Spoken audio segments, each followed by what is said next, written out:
Bukan, bukan kalau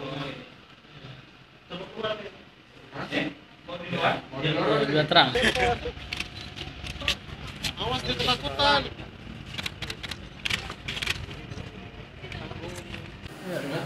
Mending nggak bukannya dari dulu. Burung. Awas dia ketakutan.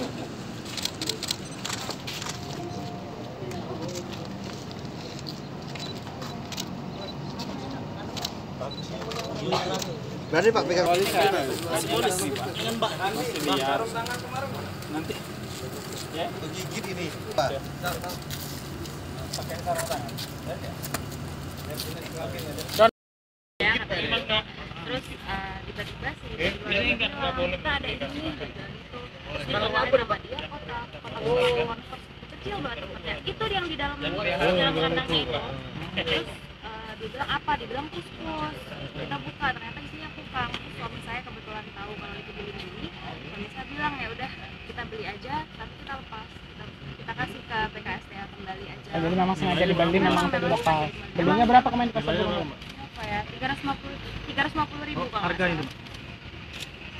Jenis kukang aja. Oh, Dia bukan burung sembunyi kalau orang sini bilang bukan. Iya. Lain sebenarnya. Lain bukang-bukang weh. oh iya.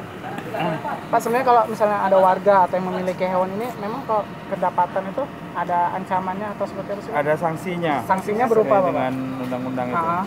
Ah. Kalau memang diperdagangkan terutama ya, itu sanksinya kan Ada jual beli pas borong 5 tahun penjara, denda 100 juta. Bisa sampai 5 tahun penjara atau denda Maksimal. 5 tahun atau denda 100 juta ya Pak? Dan atau denda kan, berarti dua-duanya. Double, Iya.